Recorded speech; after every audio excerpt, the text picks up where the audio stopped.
I've been wanting to actually interview somebody from a different generation, someone from a more of a younger generation, if I can put it that way. So I had the opportunity to actually interview a guy called Brendan Amoroso, and he's fantastic. He's in the US. He's a young generation entrepreneur who's done very well in business. And what I did is I wanted to ask him a whole lot of questions around leadership is changing, of course. And one thing he kept talking about was how the younger generations are looking for autonomy. And I was like, okay, so when you say autonomy, what do you actually mean by that, Brendan? And what was actually quite interesting is that he turned around and he said to me that autonomy without accountability is a recipe for disaster. And it sort of just clicked for me big time. And I thought, wow, that is so awesome. Because a lot of the younger generations are looking for that autonomy. They want that autonomy. But it's not just going to be autonomy, because you see, some of the other leaders who probably are the older generations are thinking, hang on, we're going to give you all this autonomy, but is the work going to be done? And that's what he's saying. It has to couple, it has to go partner with the accountability piece. It can't be just by itself. So it was a fascinating discussion with Brendan. So what I want you to do, listeners, is let's sit back and listen to the interview.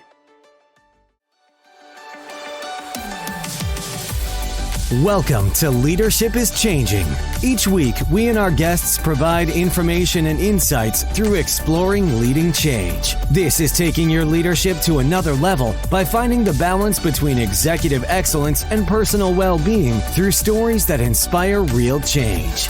It's time to adapt in our fast-moving world when leadership is changing with your host, Dennis Giannoutsas. Hey there, listeners. Great to have you on another episode of the Leadership is Changing podcast. I have a wonderful guest with me today. His name is Brendan Amoroso. And Brendan, a massive welcome to you. Thank you for having me on. Awesome. Now, Brendan, whereabouts in the world are you today? I'm in Miami, Florida at the moment. All righty. Miami, Florida. And you've just had a massive storm go through. You and the family all good? Yes, fortunately. Well, not fortunately, because it went elsewhere still, but it did miss Miami. It went more on the west coast of Florida. So it was huge. Yep. Yeah, very much so. Now, for our listeners, what I'd love you to do is just share with us a little bit about you and your background a little bit more, please. I've given a quick introduction to you, but very exciting to hear about what you did with Electriq and also what you're doing today. So tell us a little bit more about your background. Yeah, so I guess the quickest 1 minute version of it would be I did a bunch of marketing gigs here and there, high school and college. And then about a year and a half before I was going to graduate, I started Electriq. And then over the past, let's say 3.5, 4 years, I've just been scaling that company, which is a Shopify Plus agency. So we were able to grow it to about 45 team members, primarily specializing in retention marketing. So email and SMS marketing, but also website design and development. Really focused on achieving the highest certifications within the industry, like Klaviyo Elite, Attentive Pioneer partner, and so on. And that led to our acquisition earlier this year in April by a beverage technology company called drinks.com. So the agency is still running, and we're still working with all of our existing clients and bringing on some new ones in the alcohol industry. But a lot of my day-to-day is now focused on the beverage technology side of things and our app with Shopify, enabling wineries and retailers to be able to ship direct consumer across the United States. Nice. Very good. And Electriq, of course, is a leading e-commerce agency, marketing agency, and sounds like a very exciting time. Now, what made you think about wanting to start Electriq? So at the time, it really was just me making some money so that I could go out and do things in school. And I knew long-term that I wanted to start my own business. I was more so interested in entrepreneurship than I was necessarily marketing. It's not like I had this undying passion for starting a marketing agency. It was more about, I want to start my own business. What are some of the areas that I could potentially do that in? And it sort of aligned because starting your own marketing agency is very low cost, especially in the early days. It's just you and you're selling your services. So hit an inflection point around probably 3 months before graduation time where it was sort of like, is this something that can support me and the team? or is it not? Because if it's not, then I need to accept real job offers that I had. And if it is, then we're just going to go for it here. So I sort of fell into it a little bit in that sense, but I knew I always wanted to do things entrepreneurial. And luckily, because of this, now I will be able to continue to pursue that. So yeah, great. And one of the reasons I got you onto the show is that the fact that you're a Gen Z entrepreneur, and love to hear from your perspective around from a Gen Z sort of, age group, generation. Love to hear from you about leadership and that as we go through today's questions as well in our dialogue. Now, before we get underway, sport. Do you follow any sport? All the major, say, U.S. sports, I'm a follower of. There's ones that I like more than others. Yeah. But I'm always checking Bleacher Report every day and getting in my ESPN here and there. So I gravitate more towards basketball than anything because that's what I played. But football, baseball, hockey, even started to get into UFC a lot more. I just enjoy anything that has to do with competition and anything like physical. Yeah, good. And basketball, who's your favorite team? I'm a little bit like broken on that one because I moved to Miami. So now I'm going to go to the Heat games, and I guess I'm supposed to be like a Heat fan, but I grew up watching the Lakers, but I don't really like them being my favorite team because they're everybody's favorite team, it feels like. So I don't really know. I'm going to go with, I'd say I don't have one, but I definitely, when like the playoffs are happening, I'll pick a team and then I'll root for them and go with them. But I'm more of a enjoyment of the sport and not necessarily like super devoted to one team. Nice. Well, we just got news yesterday here in New Zealand because Steven Adams, I don't know if you know that player, but he's massive. He's just been re-signed another contract with his team, another $45 million contract. It's pretty awesome and exciting for him. Well, it might be $45 million New Zealand dollars, maybe. Yeah. I think he's the only, there's some interesting fact about him. Like he's not the only New Zealand professional basketball player, but from wherever he's from, he's the only one or something like that. There's some interesting tidbit about him that I learned. Well, he comes from a sporting family, right? His sister was Olympic champion, gold medalist in shot put, which was really amazing, Valerie Adams. His other sister, there's several kids, and another sister in the Paralympics just won a medal as well, the latest Paralympics, and that's so pretty cool. Alrighty, let's get into the questions here a little bit more. So how did you get into leadership? Just sort of fell into it because entrepreneurship naturally leads you there. It's almost a prerequisite if you're going to be an entrepreneur that at some point you're going to need to have a leadership position and role, unless maybe you bring on a different CEO and they're going to operate as that and you focus more like internally on the product or something. But I mean, at some point you're going to be a leader of other people if you are in entrepreneurship. Yep.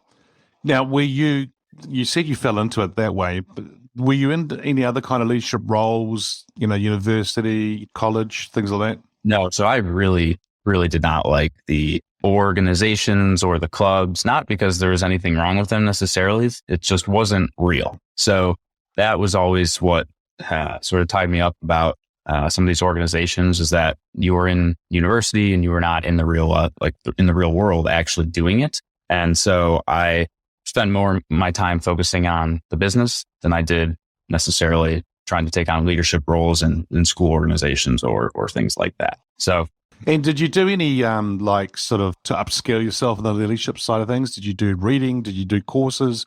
Did you get a mentor, coach around you? How did you help yourself around that space? Yeah, I mean, I had a couple of mentors who helped me along the way and even made me realize to begin with that I had this desire in me to explore the entrepreneurship path, and then started reading a bit as well. Sort of fell off reading, but actually have reinvigorated myself to start reading like a book a week now, which I've been doing for about a month and a half, and it's been really insightful. And I don't like to read anything that is, I like to have things to take away. So going through, taking actual notes that I can then think about how can I implement this in my day-to-day life, or how can I test this out at work to see if it could potentially be beneficial to me or the company or my team members. So I think mentorship is really important, and also just a desire to learn, because I went through, everything I learned from actual tactical initiatives to more higher level like leadership stuff. A lot of it comes from just Google. If you have a question, the answers are out there, and especially on the actual deliverable side of things with a marketing agency, you haven't done it until you've done it. And so there were a lot of things that were sold in the early days that it's not like I had 5 years of experience, 10 years of experience doing that, but all the information was out there to be able to make me an expert in whatever it was that we were trying to accomplish. Yeah, it's interesting, that we have those kind of things out there like Google and other things, YouTube, your videos, people sharing kind of information that we can go to and learn from. I just say to people, just be careful making sure it's quality information that you're going to get, right? So otherwise, let your sources. Yeah, absolutely. Yeah, there's some really interesting people out there, and so yeah, just make sure you do vet the source that you're getting and the resources that you're getting from, and the information that you're getting as well. Now, here's a question for you, and this person can be alive or from history. Who is your favorite leader and why? I think for me, because I try to think of business people or other people who might be known, but since I didn't have like direct contact or relationship with them, it's hard for me to sort of explain why they're my favorite leader because I wasn't there for it. So I'd say probably it would be my grandma because she's essentially like was the leader of the family. Mm-hmm. And that I would say is actually more complicated than being the leader of a business, especially when you have a larger family with a diverse set of background, views, beliefs, just really everything. And she was the one that was the glue and able to put aside her own sort of opinions or thoughts for the betterment and making sure that there was unity amongst the family. So I would say her for sure. Yeah. And it sounds like grandma's passed. Yeah. Cool. All right. So tell me, if you were to have another chance to sit down with your grandma and have a cup of tea or a coffee with her, would there be a question that you would love to ask her in relation to leadership? I think what would be most interesting to me is understanding how she decided when and where to pick her battles, because there's definitely a lot of times that she suppressed her own like desire to take a side or do something to keep the overall cohesion and the family ship moving in a positive direction. So I think that would be where I would have my questions around. Yeah, good question. A very good question, because sometimes as leaders, we need to possibly bite our tongue a little bit longer or have a little bit more patience with some people with the situations, what's going on. And yeah, absolutely. I think that's a very, very good question. I wonder what she would say. Be brilliant to know, eh? Yeah. All right. Or the best would be just unfiltered. You don't have to deal with the repercussions of it. What's your opinion on a situation without taking into account the fact that you're supposed to be stewarding the ship here? Mm-hmm. Yeah, good. Very good. Now, the show here is called Leadership is Changing. And when I mentioned that title or that statement, what does that mean for Brendan? So I think part of it has to do with the different generation that's coming up as well, which we can touch on at some point. But sure. For me, historically, leadership has been about giving direction, and typically rather specific direction. And I think how that's changing is now it's really, at least that's what it is for me, is about empowering like your team to bring their own ideas to the table, to think about, is there a different way that we should be doing this? And then as a leader, you have to have sort of the humility to take that approach and understand that your main role is really just to empower and shepherd the rest of the organization in a way that is collaborative and not some top-down approach where you come up with ideas in a vacuum and then it's your idea and your success. Success looks like everybody else being successful. Oh, I like that. And tell me, from a Gen Z or other generations as well, we're having a lot more younger people coming through into the workforce, of course. And there are still, it's really actually quite funny because we've got the older generation of the workforce still there. We've got the newer ones coming through, and it's a little bit different for everyone. Any tips, any thoughts, anything else that you think from a leadership is changing perspective, what leaders should be thinking about if they're employing younger or other generations? I think there's a tendency to think that younger people are lazy. It just seems like that is the narrative sometimes. But I think people would be pleasantly surprised to see just how like entrepreneurial and self-starting this generation is. but they're also not the type that you can put into a little box and just have them do X, Y, and Z from 9 to 5, because they think beyond that. Like, that was part of the reason why I wanted to do my own thing and start my own companies, because I didn't want to be narrowly defined into this scope and role and not have any say whatsoever, despite the fact that I thought I had really great ideas to bring to the table. So there needs to be that level of sort of ownership and autonomy that you give us, and you'll be surprised with what we'll do with that, versus if you try and sort of push people into, this is your set defined like tasks, don't go outside of these tasks, and not really get that buy-in from your team members. Yeah, it's interesting you say that, because I'm a Gen X, and I'm the same. Don't put me in a 9 to 5. Don't put me into a box. I just want to go and do things. But, I want to feel like that there is a team here, there is a purpose, there's an empowerment here. And I'm a different generation than a Gen Z or others as well, right? So I think sometimes it comes down to, yes, there's generations from an age perspective, but I think for a lot of us, in our mindset and things like that, I might be a Gen X, but actually might have a mindset of more of a millennial or a Gen Z or something like that as well, right? So, and then there's Gen Z that I've met who have got a mindset of a Gen X, right? So it's just amazing how you see different people. But, it's just a label. It's just a label for a mindset. Yeah, absolutely. You're right. Yeah, it's just a label. However, we got to be smart about it and understand people. And I think that's what you're saying here, is that understand who the audience is in front of you, or the team is in front of you, and how do you get the best out of them. I think is probably what you're coming along to say here in the space. Yeah, and it's not going to be the same for everyone. Something I talk about a lot is the transition from being a strong individual contributor to being a manager. And one of the ways that it became readily apparent to me is that not everybody wants to be a manager. Some people would rather be a strong individual contributor for their entire career, because career progression looks differently for everyone, and everyone has their own sort of personal goals. Just like not everybody wants to be an entrepreneur and start their own business, which thank God, because if everybody did, then there wouldn't be a world that exists, because everybody would just be doing their own thing, trying to start something. But understanding that was really important for me, because it led to open conversations with team members about what they wanted to do, where they wanted to go. And then it's your responsibility as a leader to help them achieve those things, both professionally, but also personally. Yeah, no, that's great. That's great. And I like what you said before as well around your success is others' success. And tell us a little bit more about that. Successful team members inherently create a successful business. And I'm sure there's cases where you can have a successful business, but maybe your team members' lives are in shambles and all they do is work and they're not really bought into the company. But that is not somewhere that people want to work nowadays. That's not how you're going to thrive and set your business up for long-term success. You might be able to hack your way into that in a couple of years, but to really build a sustainable, thriving business, you need to have sustained or thriving employees. So that was sort of what that comment came out of. Yeah, that if the rest of the team's successful, you're going to be successful as well. Yeah, I agree. I think it's so important. And you're right. I mean, there's a lot of people who don't want to be the manager, don't want to be the CEO, don't want to be the C-suite person or the team leader, right? They don't want to do that.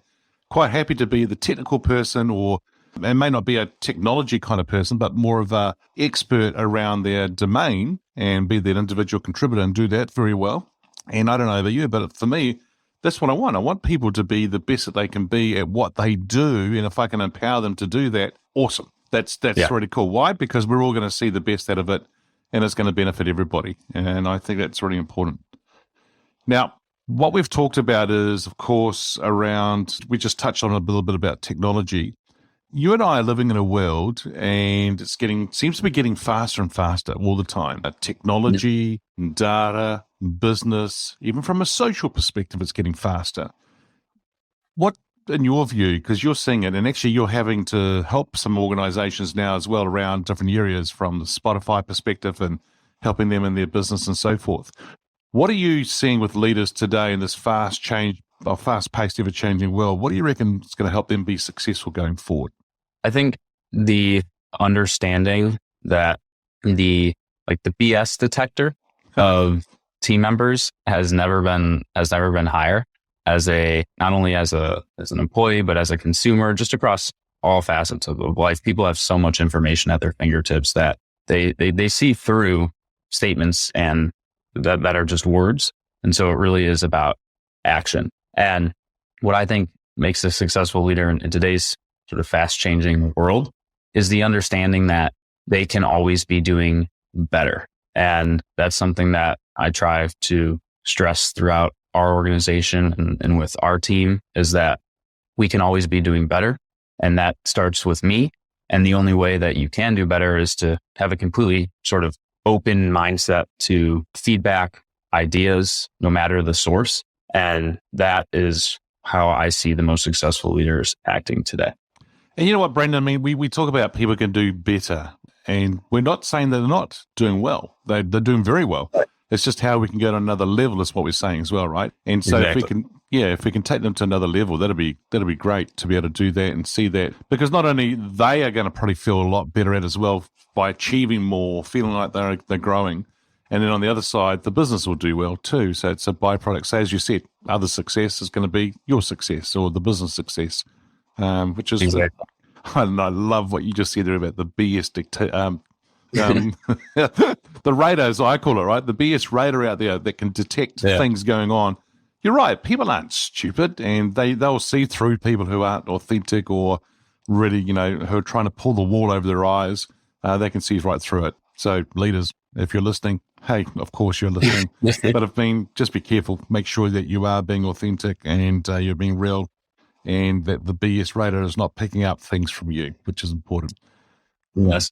Brandon, you and I have been talking about leadership and entrepreneurship and about business and so forth. Let's change lanes, if I can put it that way. And you mentioned it just a little while ago, but about employees from their perspective. Because I think from when we were talking about before, you had up to about 45 team members that you grew your organization just in 3 years. What do you reckon employees are looking for, or what are their expectations of leaders today? I think it probably varies based off of the person, because what our team members were looking for and why our company was able to be successful is because they were looking for somebody to give them a lot of autonomy, a lot of ownership over their own work product, and somebody who is much more sort of casual and not here's what your 9 to 5 is going to look like, giving you very specific instructions. That is not what everybody wants, though. Other people in a leader, they want very clearly, here's like your track record, or here's your path to success, versus me coming to you and saying, I'm expecting you to take ownership and have autonomy over these things. And what are you doing or bringing to the table that's going to help us succeed and become better? So I think that it really depends based on the person. And but part of being a leader is understanding that and not having a very rigid view of that. Otherwise, you're not going to be able to be successful. So if you're giving people a lot of autonomy and it's not their 9 to 5, how are you tracking to make sure that they are achieving their tasks and getting things done? Yeah. So autonomy without accountability is a recipe for the disaster, because if you give somebody a lot of autonomy and then there's no accountability for their work or their results, then you're just going to end up with team members who do nothing but never have to answer for it, because of the fact that you're not sitting there looking over them on a daily basis or on an hourly basis being like, are you doing this? Are you doing that? It's more about the end result and end product. So I think having very clear expectations around what that end product looks like and what the result should look like. But my philosophy was, I don't really care how you get to that point. It's just that you get there. And so there are a couple of team members over the course of my, whatever it's been now, 3 or 4 years, who we had to move on from because of the fact that they were not able to sort of take that responsibility and ownership over their work product. And so if we allowed them to keep there's only so many chances that you can give somebody within an environment before it comes down to that sort of accountability component. And if the other team members are seeing, oh, well, this person didn't have to answer for what transpired, then that will spread throughout the organization. So you want to not be an asshole, which is another great leadership tip, is just don't be an asshole. But you want to that was the hardest part for me, was understanding that sometimes you do have to put your foot down and say, no, like this wasn't acceptable. And that's like, we hold ourselves to a higher standard, and that sets the tone for the rest of the organization as well. Yeah, I mean, don't be an asshole, but on the other side, don't be naive. I think Yes. this is what you're really saying, is just you have to be a little bit mindful of what's going on. And I also like the bit about you saying autonomy without accountability is a recipe for disaster. And I think that's really quite key here, listeners, is that, what Brandon's sharing here is that a lot of people hear about, the different generations and they want autonomy and things like that. But that's key, what he's just said there about you have to actually have accountability with it as well, responsibility, ownership, and doing it and making sure, but also not being afraid to actually call people out if things aren't happening. Brandon, do you use any tools, like technology tools and that, to help track what's going on with the team, the deliverables and things like that? What have you used? So we would not, if it wasn't for the fact that we're an agency with billable hours. And so as a byproduct of that, we use a time tracking solution that the entire team tracks their day-to-day on, because it's really important for obvious reasons, like being able to bill the clients. But it's also important for us to understand our own efficiencies internally, because so much of our time is spent like doing client calls or tracking to hours. It's not like some businesses where it might be not as specific. But then there's other components like being able to protect our team's time. So if we see clients encroaching on their time because we're looking at the time tracking sheets on a weekly basis, then we can work to remedy that and either like raise the rates with the client or get that team member additional support in the way of a new hire or something like that. So it's not all about just making sure that you're getting your job done or that you're spending 8 hours a day at the computer. It really is there to also protect the team, because when you're managing at scale, and we only have 45 team members, but I can only imagine if you had like 200, there's no way that you can know each client on an individual basis, each team member, each department, where are they struggling, where are they not. That time tracking solution that we have implemented allows that visibility across the entire organization so that we can uncover problems before they become really big issues. I mean, 55 brands that you're working with, with 45 team members, that's a lot. I mean, it's a lot to work on and get it going. So you definitely do need to have something there, which is important. Now, for communication tools, did you use a tool with the team in relation to communication? Yeah, so we use Monday.com for project management, and then we use Slack for all of our internal communication, but then most of our client communication as well goes through shared Slack channels. And then obviously we'll email every now and again, but Slack is primarily where most information is distributed. And then we'll meet on a recurring basis as well, because we are remote first, to make sure that you're still getting that face-to-face, which is important. Mm-hmm. Yeah, it's really important. But yeah, wonderful tool, Slack, to be able to do. Yes, I don't even know what I would do without it at this point. I created a family Slack because I couldn't deal with the group text message anymore. Like things were getting lost. Like even little things like trying to plan a trip. Slack is great for both personal and professional use. Yeah, I agree. I think it's wonderful. I use it to work with my my graphics team who do my graphics design and that. And it's brilliant. I just love it. Alrighty. So we've been talking about leadership and what's happened in the past and so forth. Let's talk about the future. If I can get you to get your crystal ball out and start thinking about the future here, where do you see leadership being in 5 years? Well, if I knew exactly where it was going to be in 5 years, I would be set. But I think we're going to continue to see this. I think historically, change has happened more gradually, and like fluctuations weren't as extreme. But just across the board here in the last 2 years, 3 years, I think COVID accelerated it, but you were seeing it before then as well. Just how much things change very quickly, whether it's the stock market, if it's the balance between employers and employees, because there's always this sort of power balance in any given economy or situation where either the employees are more in power or the employer is. And since COVID, that pendulum has flipped like 8 different times. So where leadership is going to be in 5 years is going to be navigating this constant change and that's happening all around us, because things just happen instantaneously now, it feels like, versus happening gradually over time.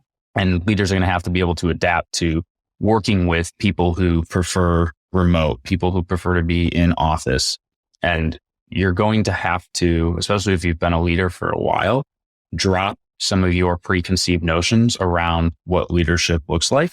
Because if you keep trying to stick to your true and try ways, you're probably going to be left behind. Yep. And that's the introduction to my podcast, which is, what we're finding is that a lot of leaders and organizations aren't changing quick enough, which means they run the risk of becoming irrelevant and being left behind. And it's exactly that. And we've seen many, many organizations and individuals and teams be left behind because of that. So it's important. So listeners, there you go.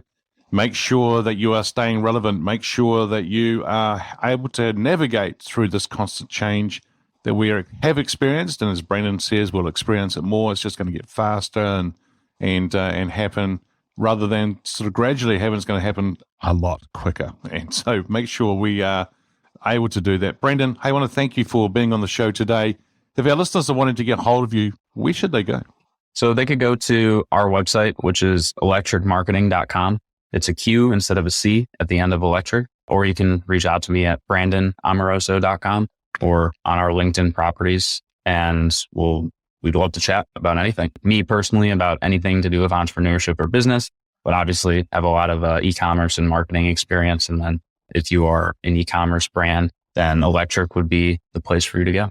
Awesome. We're going to put those in the show notes. So once again, hey, thank you so much for being with me on today's episode. It's been a real pleasure talking to you. Thank you. Thank you for having me on. All righty. Hey, listeners, thanks for joining us. Until next time, bye for now.